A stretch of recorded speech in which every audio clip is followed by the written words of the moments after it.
Jumpa kembali dalam Belajar Bersama Pak Guru.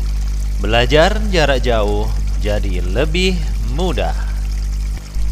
Pada kesempatan kali ini kita akan membedah salah satu karya pemaparan dari para siswa dengan tema keunggulan dan keterbatasan antar ruang serta peran pelaku ekonomi dalam suatu perekonomian. Anak-anakku sekalian, para siswa-siswi yang belajar dari rumah, kebutuhan manusia itu berbeda-beda. Sadarkah kalian bahwa setiap hari kita mengkonsumsi lebih dari 10 barang yang berbeda-beda? Nah, kita perlu tahu bahwa kebutuhan kita juga bisa ditentukan oleh faktor ruang serta kondisi wilayah. Contoh, masyarakat yang tinggal di perkotaan cenderung lebih banyak menggunakan barang atau jasa dibandingkan dengan masyarakat yang tinggal di pedesaan. Karena adanya perbedaan pendapatan dan keterbatasan suatu produk atau jasa. Pak Guru mengingatkan kembali, kegiatan ekonomi adalah usaha-usaha yang dilakukan oleh manusia dalam rangka memenuhi kebutuhannya.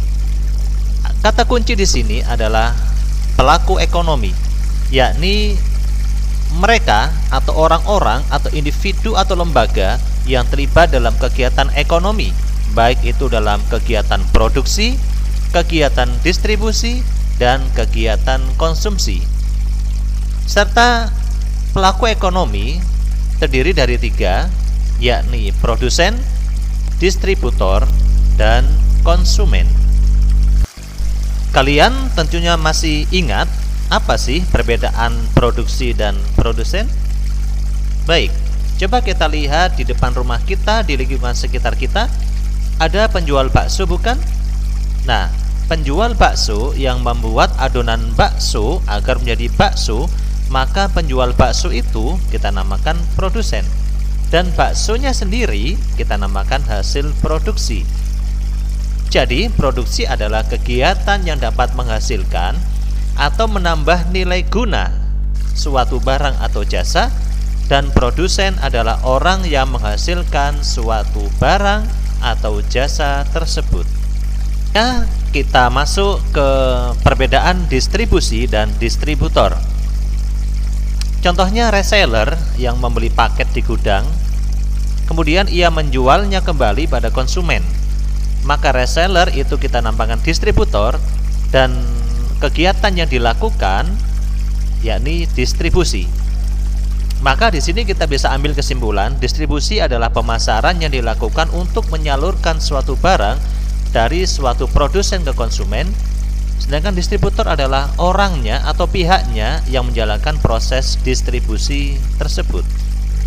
Tentunya kita semua pernah melakukan kegiatan konsumsi bukan?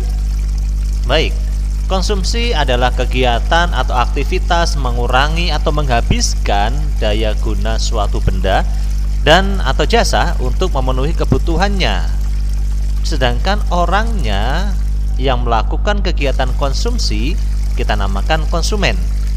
Contohnya kita menggunakan handphone atau gadget untuk berbagai kebutuhan, maka kita bertindak sebagai konsumen, dan apa yang kita lakukan kita namakan adalah kegiatan konsumsi. Baik anak-anak, sampailah kita dalam pembahasan inti kita. Tadi kita sudah belajar tentang kata kunci pelaku ekonomi, dan macam-macam pelaku ekonomi.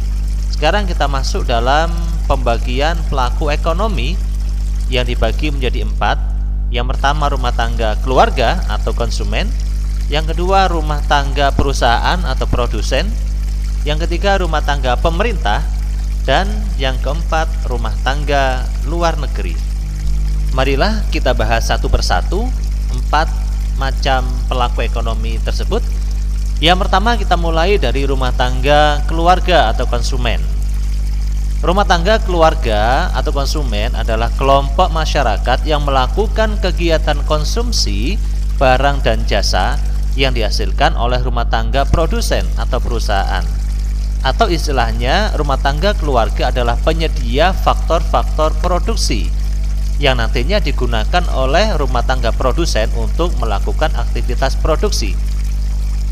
Adapun pendapatan yang diterima konsumen berasal dari sewa, upah, bunga, dan keuntungan. Sehingga dapat disimpulkan peran rumah tangga konsumen secara sederhana adalah sebagai konsumen atau pemakai dan juga pemasok faktor-faktor produksi bagi produsen atau perusahaan.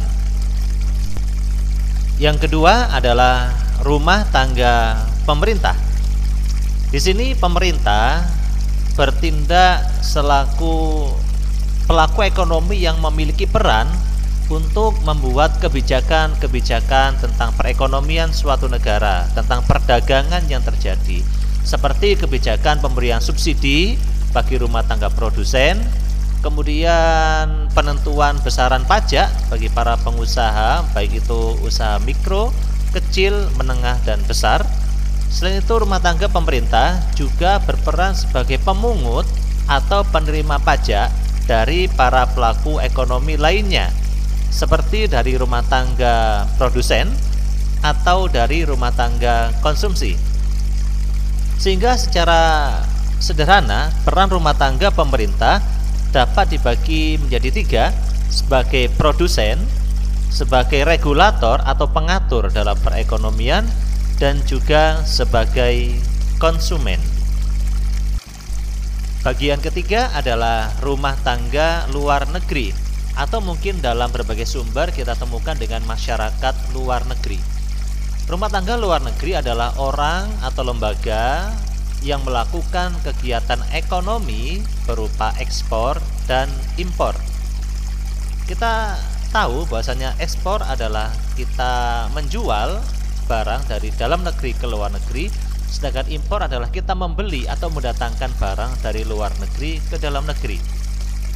Adapun peran dari rumah tangga luar negeri, yang pertama untuk melakukan kegiatan ekspor dan impor, yang kedua sebagai penyedia faktor produksi dari luar negeri, yang ketiga untuk membayar pembalasan jasa atas kegiatan ekspor dan impor, yang keempat membayar pajak dan tarif dari kegiatan ekspor dan impor kepada pemerintah, dan yang terakhir berperan sebagai investor, menanam modal, dan juga sebagai ahli. Dan sebagai pembahasan terakhir kita adalah rumah tangga perusahaan atau rumah tangga produsen. Di sini rumah tangga produsen dalam kegiatan ekonomi adalah fungsinya untuk melakukan kegiatan produksi barang atau jasa dengan cara mengolah faktor produksi yang diperoleh dari rumah tangga konsumen, membayar imbalan atas penggunaan faktor produksi, menjual hasil produksi kepada rumah tangga konsumen, dan yang terakhir menerima pembayaran atas penjualan barang dan jasa. Baik, anak-anakku sekalian, para siswa belajar jarak jauh pada kesempatan kali ini, demikian tadi pembahasan kita tentang pelaku ekonomi, peran pelaku ekonomi khususnya dari rumah tangga konsumen, rumah tangga produsen, rumah tangga pemerintah, dan rumah tangga luar negeri. Semoga kalian bisa memahami dan bisa belajar lebih mudah dalam kesempatan belajar bersama Pak Guru, belajar jarak jauh lebih mudah. Sampai jumpa lagi dalam kesempatan yang akan datang. Assalamualaikum warahmatullahi wabarakatuh.